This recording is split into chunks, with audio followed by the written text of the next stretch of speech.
পণ্য বিক্রি করছে উপজেলা প্রশাসন। দোকান থেকে চিনি, মুড়ি, চিড়া, ছোলা এবং ডিম সহ 7টি পণ্য কিনতে পারছেন ক্রেতারা। এ বিষয়ে আরো বিস্তারিত জানাতে সদরের সিও অফিস বাজার থেকে যুক্ত হচ্ছেন আব্বাস আলী।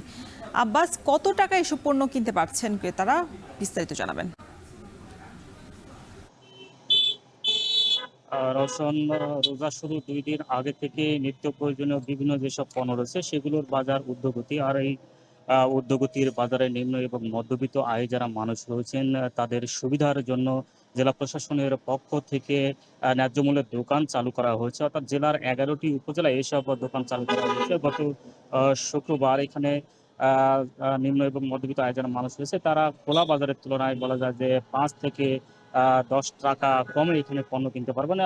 এখানে প্রায় ৭ থেকে ৮ টি পণ্য তারা কিনতে পারবেন। যদি এখানে দামের কথা যদি বলি যে চিনি এখানে বিক্রি হচ্ছে ৳১২০ কেজি, ছোলা ৳১০০ কেজি, মসুর ডালও একই দামে বিক্রি হচ্ছে, সয়াবিন তেল প্রতি লিটার বিক্রি হচ্ছে, সরিষার তেল বিক্রি হচ্ছে ৳১৮০ লিটার, মুড়ি বিক্রি হচ্ছে ৳৯২ কেজি, শুকনো চিড়া বিক্রি হচ্ছে ৳৯০ কেজি এবং ভেজা চিড়া বিক্রি হচ্ছে ৳৬৮ কেজি এবং ডিমের কথা যদি বলি যে এখানে যিনি উপজেলা নির্বাহী কর্মকর্তা রয়েছেন তার সঙ্গে কথা হয়েছে। তিনি বলেছেন যে বাহিরে এখানে ৳৪০ হালি ডিম বিক্রি হচ্ছে এবং বাহিরেও ৳৪০ হালি ডিম বিক্রি হচ্ছে। সেক্ষেত্রে এখানে কিছুটা দাম কম রাখা হবে বলে তিনি জানিয়েছেন এবং সপ্তাহে ২ দিন এখানে গরুর মাংস বিক্রি করা হবে। অর্থাৎ সপ্তাহে শুক্র এবং মঙ্গলবার গরুর মাংস বিক্রি করা হবে ৳৬২০ কেজি। একজন ক্রেতা সর্বনিম্ন ২৫০ গ্রাম থেকে ১ কেজি পর্যন্ত এখানে গরুর মাংস কিনতে পারবেন। যা বাজার তুলনায় বলা যায় যে প্রায়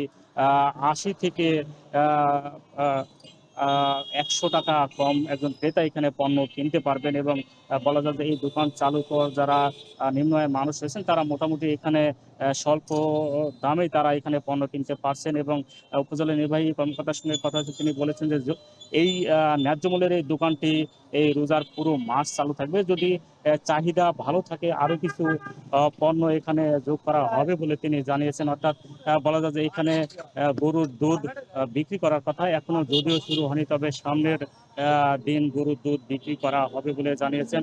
তো বলা যায় যে যেহেতু বাহিরে আসলে সব নিত্য প্রয়োজনীয় পণ্যের দাম ঊর্ধ্বগতি, সেক্ষেত্রে এই দোকানটি চালু হওয়ার কারণে নিম্ন মধ্যবিত্ত আয়ের মানুষের জন্য অনেকটাই সুবিধা হয়েছে এবং তারা স্বল্প মূল্যে কিনতে পারছেন বলে জানিয়েছেন। তো এই ছিল আমার কাছে ন্যায্য মূল্যের এই দোকানের দরদাম নিয়ে সবশেষ। নওগাঁয় ন্যায্য মূল্যে পণ্য বিক্রির সবশেষ খবর জানাতে যুক্ত ছিলেন সহকর্মী আব্বাস আলী।